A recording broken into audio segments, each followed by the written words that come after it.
नमस्कार, मैं प्रवीण अहलावत हूँ। आप 90 डिग्री देख रहे हैं। आप सभी जानते हैं कि चौधरी ओम प्रकाश चौटाला है, उनका स्वर्गवास है वो हो चुका है और पिछले 2-3 दिन से लगातार लोग हैं अपनी श्रद्धांजलि देने के लिए तेजा खेड़ा फार्म पर हैं, वो जा रहे हैं। आज रक्षा मंत्री राजनाथ सिंह हैं, वो भी तेजा खेड़ा फार्म है वो जाने वाले हैं और पूरे हरियाणा प्रदेश की और देश भर के जो भी गणमान्य व्यक्ति हैं वो चौधरी ओम प्रकाश चौटाला उनको याद कर रहे हैं। हमारे साथ इस वक्त सतपाल पहलवान जी हैं और अंकल महेंद्र सेन ढाकला हैं और दोनों ही एक दौर कहा जाता है चौधरी ओम प्रकाश चौटाला का और दोनों ने ही उनके साथ साथ उस दौर को जिया है। चौधरी ओम प्रकाश चौटाला के साथ साथ वो संघर्ष भी किया है और अब देखिए कि जो एक अगली आने वाली पीढ़ी है, क्योंकि पूरा एक एरा कह सकते हैं हम राजनीति का, जो उनका जीवन रहा है, जो उनका राजनीतिक संघर्ष रहा है और जो ऐसे वही शख्स हमारे साथ हैं वही लोग बता सकते हैं उस शख्सियत के बारे में। तो आज चौधरी ओम प्रकाश चौटाला से जुड़ी कुछ ऐसी बातें हैं, हमने सोचा कि दर्शकों तक हैं वो लाई जाएं ताकि उनकी जो यादें हैं उनको संजो कर रखा जाए इस इंटरव्यू के माध्यम से। तो सतपाल पहलवान जी से सबसे पहले हैं हम शुरुआत करने वाले हैं। पहलवान जी, जैसे कि मैंने कहा कि वो एक पूरा एक दौर था किसी शख्सियत का और आप लोगों ने साथ साथ उस दौर को जिया, वो लम्हे भी आपको याद होंगे, राजनीति के संघर्ष के भी, साथ में सुख दुख के भी।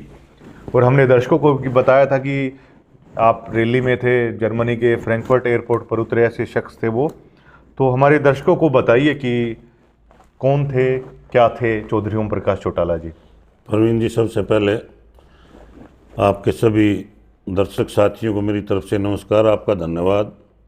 और जैसा आपने जिक्र करा चौधरी ओम प्रकाश चौटाला जी के बारे में, तो चौधरी ओम प्रकाश चौटाला जी की तो इतनी लंबी संघर्ष की कहानी है प्रवीण जी कि सुबह से अगर आप शुरू करो तो शाम हो जाएगी, वो बातें ख़त्म नहीं होंगी। ना केवल चौधरी, सबसे पहले तो मैं चौधरी ओम प्रकाश चौटाला जी के चरणों में प्रणाम करता हूँ और परमात्मा से विनती करता हूँ कि उस महान शख्सियत को अपने चरणों में जगह दें। और चौधरी ओम प्रकाश चौटाला का जो जीवन रहा प्रवीण जी, वो संघर्ष से भरा हुआ जीवन था। कार्यकर्ता के हक में एक गजब संगठनकर्ता, एक प्रखर वक्ता, शायद हिंदुस्तान में गिने चुने लोग ही होंगे जो चौधरी ओम प्रकाश चौटाला की शैली में भाषण, शायद अटल बिहारी वाजपेयी जी को छोड़ दें तो मेरी नज़र में दूसरा कोई ऐसा वक्ता देश में नहीं था जो भूत भविष्य और वर्तमान की परिस्थितियों का आकलन कर कर उसको लोगों के सामने रख सके। चौधरी ओम प्रकाश चौटाला जी बचपन से ही संघर्ष में कूदे। उनकी जो सबसे बड़ी विशेषता रही प्रवीण जी, जो मैंने उनके चरणों में बैठकर राजनीति की, कार्यकर्ता के प्रति इतना लगाव कि अपने परिवार को भी कार्यकर्ता से बाद में समझते थे। और खास कर विशेष तौर से जो किसान, गरीब, मजदूर परिवार का कार्यकर्ता था, उस कार्यकर्ता को वो अपने जान से ज़्यादा प्यार करते थे।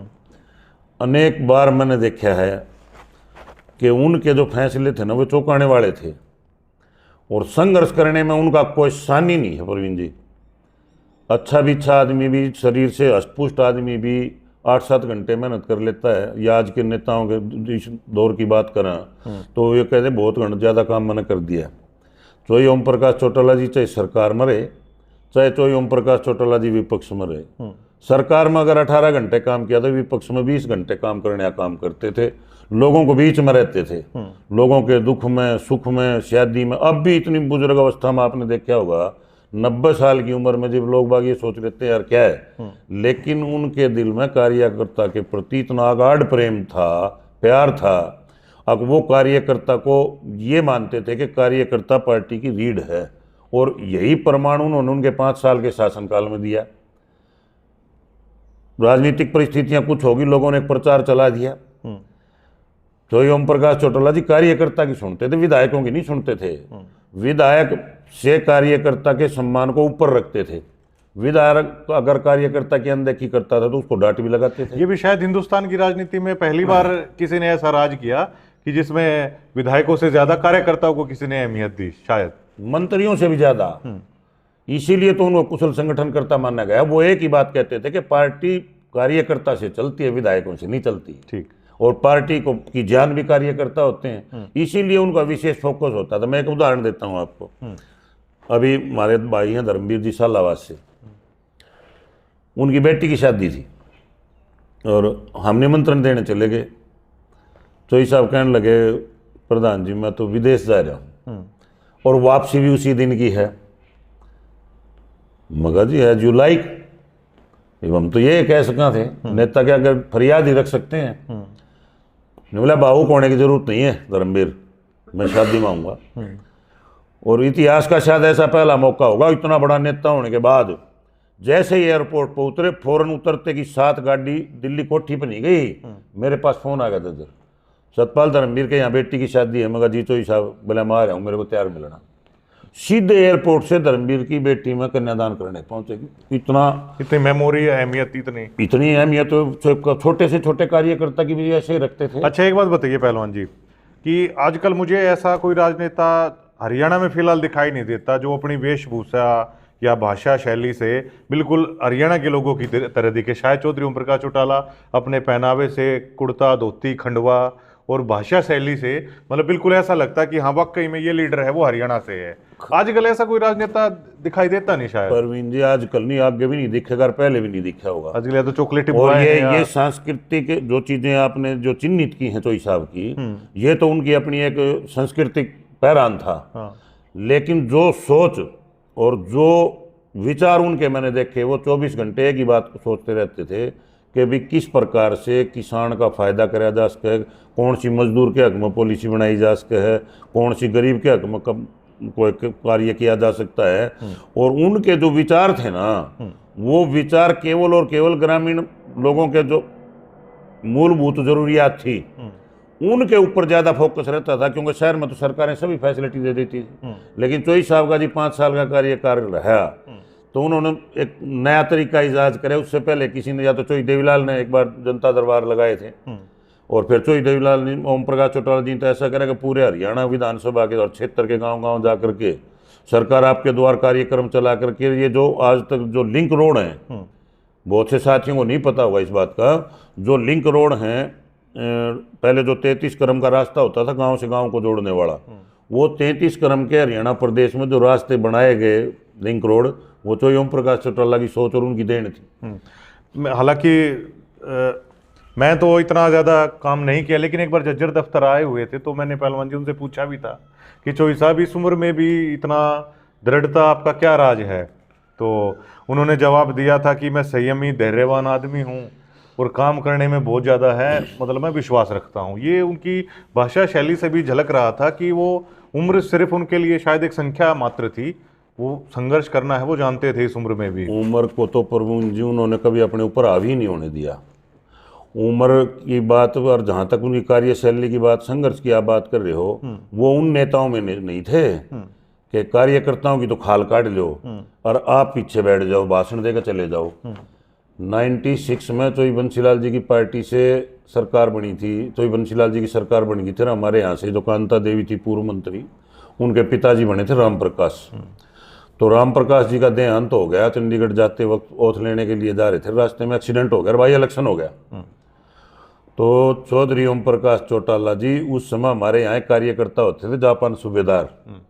इतने बड़े घराने का आदमी, इतना बड़ा नेता, देश की राजनीति में जिसका नाम हो, क्या आप सोच सकते हो कि गली गली डोर टू डोर वोट मांग लेगा?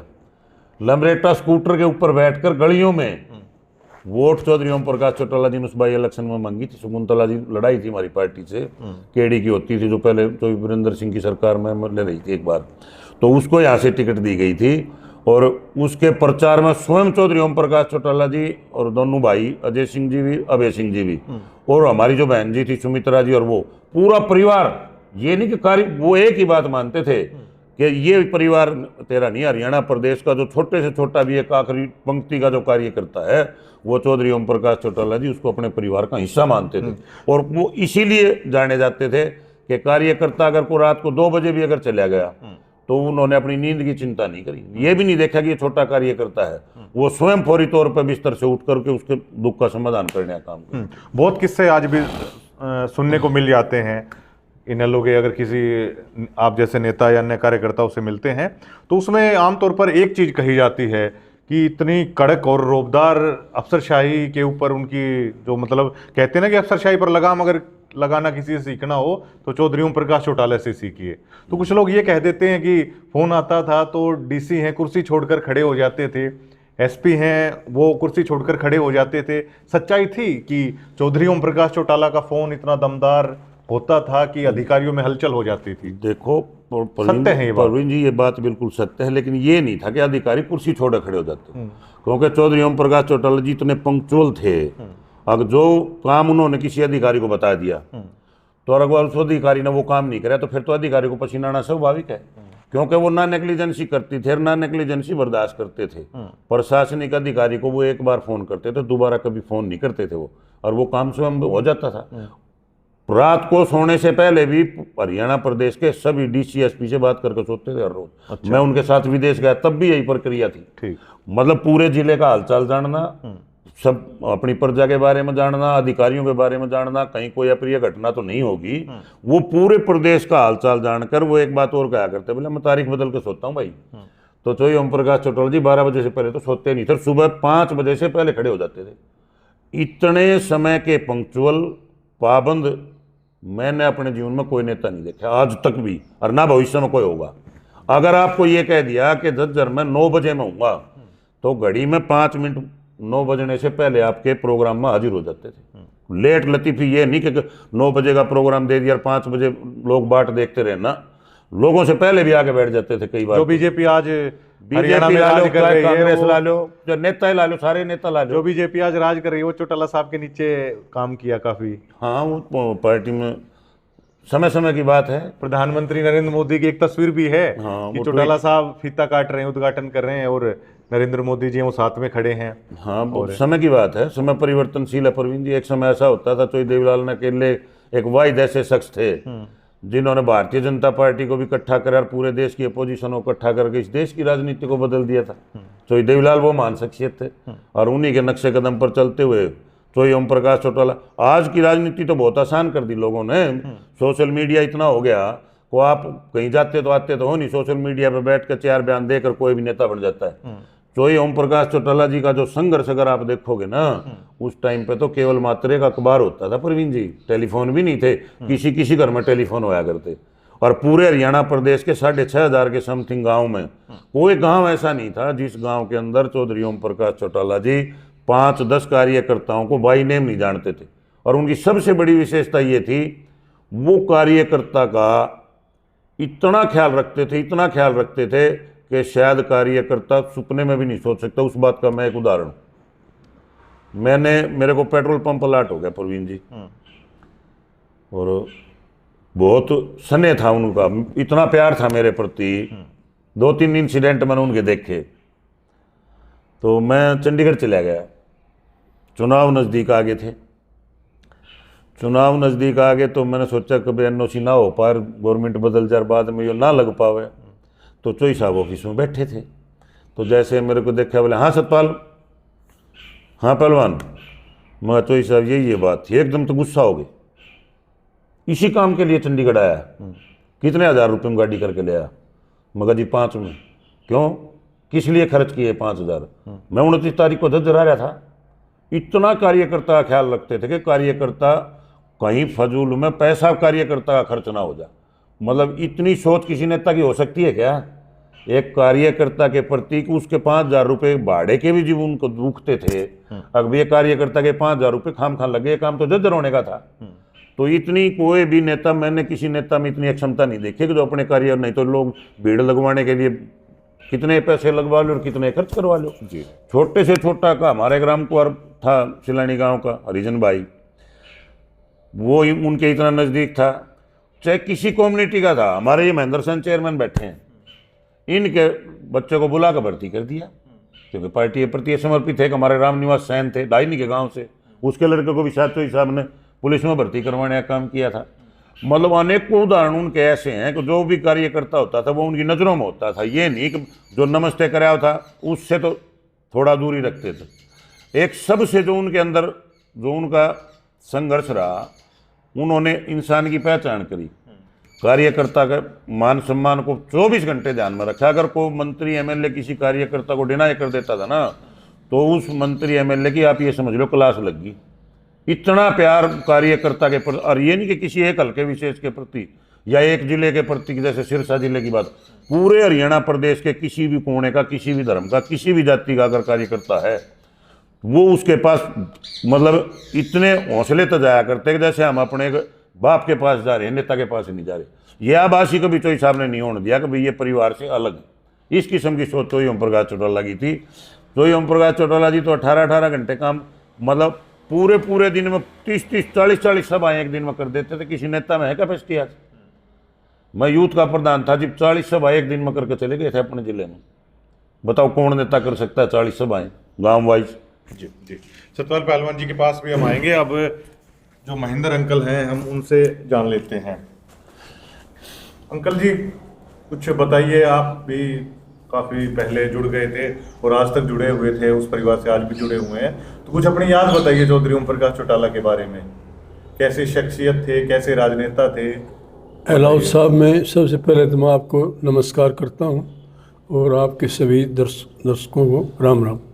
मैंने चौधरी साहब के साथ दुकान नाई की वहाँ चलाया करता। जब भी कभी झज्जर में आया करते चौधरी साहब मेरे को बुलाया करते, मैं कटिंग करा करता हूँ उनकी।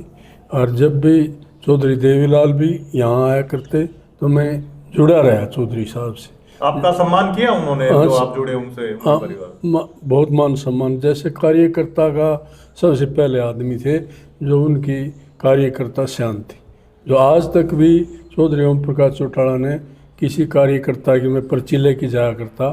जब भी चौधरी साहब कहा करते भाई किसकी है के काम से, वो कभी नाटे नहीं, उनका काम करा। गरीब आदमी का मैं क्या करता, साहब इसके ऐसे खाने का भी वो नहीं है प्रबंध, तो चौधरी साहब उसके बच्चे को नौकरी लगाया करते। तो चौधरी साहब ने जब भी मैंने अपनी कटिंग की दुकान करते करते मैंने अपना बच्चा भी, और भी मेरे साथी थे उनके ही बच्चे लगाए चौधरी साहब ने। तो एक बार मैं चौधरी साहब से पीछे चंडीगढ़ चला गया तो चौधरी साहब वहाँ बैठे थे, तो मैंने पर्ची भेजी चौधरी साहब के पास। दूसरी मंजिल पे बैठे थे, सीएम थे उस टाइम पे। तो मैं डरता गया, तो वो बाहर बैठा तो पर्ची मेरी पहुँचा दी। बोला भाई बुलाओ। मैं चौधरी साहब के लिए ये मिठाई का डिब्बा ले गया था।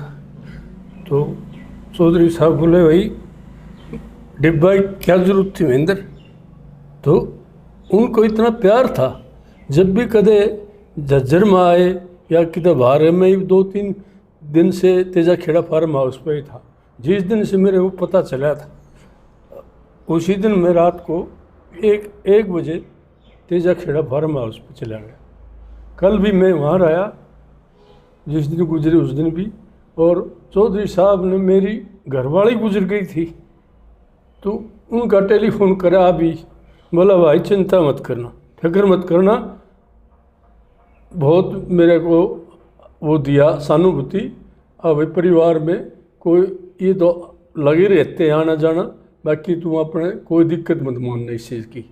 तो चौधरी साहब तो जब भी मतलब किसी किस्म के लिए हम गए तो काम नहीं नट्टे जी, पहली बात क्या थी। और कार्यकर्ताओं तो इतना प्यार दिया करते कोई दे भी ना सकता। जितने ही मुख्यमंत्री थे कोई यूँ कहा करते चौधरी साहब भाई जब भी तने इसमें ये पर्ची लेके जा है तो मगो जी मेरा तो इतना प्यार है कि नाटते नहीं काम ने मेरा। चाहे इनके परिवार में मैं इतने चौधरी साहब के बड़े साहब थे उनकी मैं कटिंग दाढ़ी करता रहा था, तो लंबे समय से मैं जुड़ा हुआ था। तो जब भी किसी का काम जाता, मेरे बेटे की शादी थी तो मैं अपना कार्ड लेके गया चौधरी साहब के पास। ये गवर्नर के पास बैठे थे, बोला फिर मैंने कहा जी मैं तो मिलना है साहब से। साहब ने कार्ड लिया, मेरा कार्ड लेके वो चुस्कार लिया। अब भाई कैसे आया? मगो जी मेरे तो बेटे की शादी है ऐसे ऐसे। तो मुख्यमंत्री थे उस टाइम पे हमारे गांव में पूछे, तो गरीब आदमी का तो इतनी शान जो बड़ी बात है, कोई छोटी बात नहीं थी। चौधरी ओम प्रकाश चौटाला ने कभी भी कार्यकर्ता का काम नहीं नाटे और शादी में बड़े उससे आए और हर चीज़ में सहयोग दिया करते सबका। मैं जिसका भी काम करता, जिसके कार्ड लेके चौधरी साहब आया करते शादी में। तो आज तक भी मेरे तो जी, मैं उनके चरणों में नमन करता हूँ कि चौधरी साहब हमारे को जो रास्ता दिखाया आपने, उस रास्ते पर चल रहे हैं। 50 साल करीबन इस पार्टी से जुड़े हुए हैं जी, 50 साल से। तो जब भी कभी मतलब चौधरी साहब का एक इतिहास रहा है, गरीब आदमी की, मजदूर की, जमींदार की, जो भी काम हुआ चौधरी साहब कभी नाटे नहीं किसी चीज़। गांव-गांव में जाया करते, विकास का काम करवाया करता। आज तक कोई विकास का इतना काम करवाया चौधरी ओम प्रकाश चौटाला ने, कोई मुख्यमंत्री करवा नहीं सकता। जितनी गांव में भाई आज ये पानी की सड़क जितनी जोड़नी थी, और मैं डिप्टी चेयरमैन बनाया जिला परिषद में, मेरा कोई नाम लेने वाला नहीं था। तो ये हमारे साथी बैठे हैं प्रधान जी सतपाल पहलवान, जिन्होंने भाई वहाँ मीटिंग चल रही थी तो बोले जी आपका सहयोग बैठा, आपका आदमी रहा। चौधरी साहब ने उसी टाइम पर मेरे को चेयरमैन बना दिया। आप पहलवान जी ये किस्सा बताओ। अब जैसे अंकल बता रहे हैं कि नाम नहीं था मेरा, तो कैसे ये चेयरमैन बने थे वो बताओ आप, कैसे सारा मामला हुआ ये?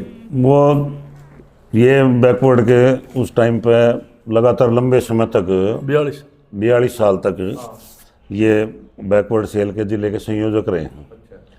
तो हम मामा फूफी के भी, हाँ, क्योंकि सुबाना मेरा मामा है, तो माँ को ये बुआ कहा करता चेयरमैन साहब। तो वो किस्सा शुरू तो इन्होंने फार्म भर दिया और कुछ पार्टी के उपद्रवी साथी थे, वो इसके पीछे लगे लिए, बोले इसको नहीं बनाएंगे भाई, इसको हराएंगे। तो ये चेयरमैन साहब आए रात को मेरे पास 11 बजे, बोले भाई प्रधान जी ऐसे ऐसे बात होगी। मैं चल भाई। तो ये हम भी चोई साहब के शिष्य थे, हम भी रात दिन ना देखा करते हैं। मैं उसी टाइम अपने कुर्ते पजामे डाल के बैग में, और 8 दिन तक लगातार रहकर हरियाणा प्रदेश में सबसे ज़्यादा वोटों से महेंद्र सेन को बनाया था। और फिर उसके बाद चोई साहब ने चंडीगढ़ में मीटिंग बुला ली, तो नरेंद्र देशवाल जी हम होते थे हमारे एक डॉक्टर वर्कर अपना दिशोर खेड़ी के, उनको चोई साहब ने चेयरमैन बना दिया। फिर कहने लगे, तो धीरपाल जी बैठे थे, सुविंदर सिंह जी भी थे, सारे सीनियर सम्मानित नेता थे। बोले अभी वाइस चेयरमैन किसको बनाएं?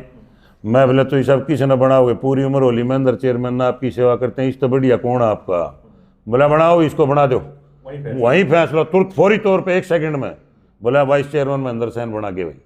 तो इस किस्म के अनेक फैसले लिया करते हुए। अच्छा, एक जो सवाल है पहलवान जी अब सबसे मेन, जो हरियाणा की राजनीति की दिशा भी तय करेगा, चौधरी ओम प्रकाश चौटाला की अब विरासत है, वो किसकी तरफ आप देखते हैं? क्योंकि जो आप जैसे चौधरी साहब के साथ जिन्होंने काम किया वही लोग हैं, तय कर सकते हैं आगे जो नौजवान मान लो इस शो को देख रहे हैं या जो राजनीति में आना चाहते हैं, क्या वो अभय सिंह चौटाला उसके हकदार हैं या डॉक्टर अजय सिंह चौटाला या दुष्यंत चौटाला जेजेपी पार्टी उसकी हकदार होगी? कौन हो हकदार है? अरविंद जी उतने आए तो वो परिवार हकदार है, चोई ओम प्रकाश चौटाला, चोई देवीलाल जी का उतने हम हकदार था। उनका खून तो हमारी रगा में नहीं हो आज भी, हर चाहे किसी बात में लेकर विचार अलग हो गए हों, लेकिन विचारधारा तो वही, हमारी नसों में भी तो वही है ना। तो है, लेकिन हाँ वो एक अलग बात है। जनता उस रास्ते को तय करेगी प्रवीण जी, नेता कोई नहीं कर सकता उस रास्ते को तय, वो जनता ने तय करना पड़ेगा कि जनता किसके साथ लगती है। भाई जनता अभय सिंह जी के साथ लगती है, जनता अजय सिंह जी के साथ लगती है, जनता किसके साथ लगती है, वो चीज़ तो फिर जो फॉलोअर हैं हरियाणा प्रदेश के, जो चोई देवीलाल जी की नर्सरी में पढ़ के आए हैं, चोई ओम प्रकाश चौटाला जी जिन ट्यूशन लगवा कर पढ़े हैं, वो उस बात को दिशा को तय करने का काम करेंगे। नेता कोई इस बात को तय थोड़ा करता है कि लोग मेरे पीछे लग जाएंगे, वो लोगों की भावना होती है। ये कल लोगों की एक भावनाएं थी ना, आपने देखा होगा लाखों लोगों का सैलाब तेजाखेड़ा फार्म में था प्रवीण जी, लाखों लोग, जो मतलब इतना आदमी अंतिम संस्कार में हमने नहीं देखा कभी भी किसी आदमी के में, और इतनी दूर से पूरे हरियाणा प्रदेश के चारों कोनों से लोग गए हुए थे और किसी की आंखों से आंसू नहीं रुक रहे थे। उसका कारण क्या था? उसका कारण यही था कि चोई ओम प्रकाश चौटाला का जो कार्यकर्ताओं के प्रति प्यार था, सम्मान था, व्यवहार था, वो कार्यकर्ता को धमकाते थे ना, तो भी ऐसा लगता था जो परिवार का आदमी धमका रहा है। कोई ये नहीं मानता था कि नेता धमका रहा है, और फिर उसको थोड़ी देर बाद बुला के समझा भी देते थे। वो दिल में ये नहीं पाड़ते थे कि भाई सतपाल को तुमने धमका दिया तो धमका ही दिया, सतपाल ने कहीं कसूर कर दिया और उन्होंने सतपाल को धमका दिया, तो सतपाल ने ये भी महसूस नहीं करा कि भाई तेरे पिताजी धमका रहे हैं तो ओम प्रकाश चौटाला धमका रहे हैं। पूरे प्रदेश के कार्यकर्ताओं का यही हाल था प्रवीण जी, इसीलिए लाखों लोग उस अंतिम संस्कार में पहुंचे, नहीं तो कौन जाता है, कोई भी नहीं जा। अलग पार्टी में भी लोग चले गए और दूसरी पार्टियों में मंत्री भी बन रहे हैं, रणबीर गंगवा जी भी जा रहे थे, कृष्ण पवार जी भी जा रहे थे, श्याम सिंह राणा जी भी जा रहे थे, 3 तो हरियाणा प्रदेश के मंत्री थे जो ओम प्रकाश चौटाला जी के जमात से निकल के गए हैं। तो इस राजनीति को तय तो हरियाणा प्रदेश की जनता की भावना करेगी प्रवीण जी। नेता हर कोशिश करता है अगर भाई मैं भी आगे बढ़ूँ, मैं भी आगे बढ़ूँ, और लेकिन जनता तय करती है। वो है बात फिर आ जाएगी, फिर आप कहोगे प्रधान जी घुमा दी बात, आ गया राज, आ गया राज, आ गया राज, आ गया राज, कड़ा है राज, राज तो बीजेपी करने लग रही है। कई दफ़ा गलत भावनाओं में या गलत रीडिंग में जब नेता आ जाता है ना, तो फिर उसका खामियाजा उसको लंबे समय तक भुगतना पड़ता है और लंबा संघर्ष करना पड़ता है। सवाल इस बात का है प्रवीण जी, आज से कोई भी पार्टी है, से कोई भी नेता है, जो आदमी संघर्ष करेगा, जो जनता के बीच में रहेगा, जो अपने कार्यकर्ताओं को अपने गले तक लगा कर चलेगा, तो जो कार्यकर्ता को अपने गले का हार समझेगा वो नेता सर्वाइव करेगा। इस बात को मैं थोड़ा ठोक कर कह सकता हूँ प्रवीण जी। और जो कार्यकर्ता का निरादर करेगा चाहे वो कितना ही बड़ा नेता, वो सर्वाइव नहीं कर पाएगा। बहुत बहुत शुक्रिया। Thank you, thank you. तो सतपाल पहलवान जी थे, अंकल महेंद्र सैन ठाकला जी थे, और अपने तमाम अनुभव हैं उन लोगों ने साझा किए हैं ऐसी शख्सियत के बारे में जिसको लेकर सालों साल हैं हम बात कर सकते हैं, और सालों साल जिनको लेकर हैं वो जो भी बातें हैं वो आप लोगों को है वो बताई जा सकती हैं। कैसे शख्सियत थे चौधरी ओम प्रकाश चौटाला जी, और उनकी दृढ़ता, उनका जो धैर्य, उनकी जो लगन, उनका जो काम करने का तरीका, या अफसरशाही पर आखिरकार किस तरीके से लगाम लगाई जा सकती है। बहुत सारी चीज़ें ऐसी हैं जिनको अन्य राजनेता या जो अन्य लोग हैं उनके जीवन से हैं वो सीख सकते हैं। जाहिर तौर पर हरियाणा प्रदेश की राजनीति और देश की राजनीति के लिए ये गहरा आघात है उनके जाने का, लेकिन हमारा ये प्रयास था कि आने वाली पीढ़ी के लिए कुछ ऐसी जानकारी उपलब्ध करवाई जाएं ऐसे महान शख्सियत के बारे में। धन्यवाद।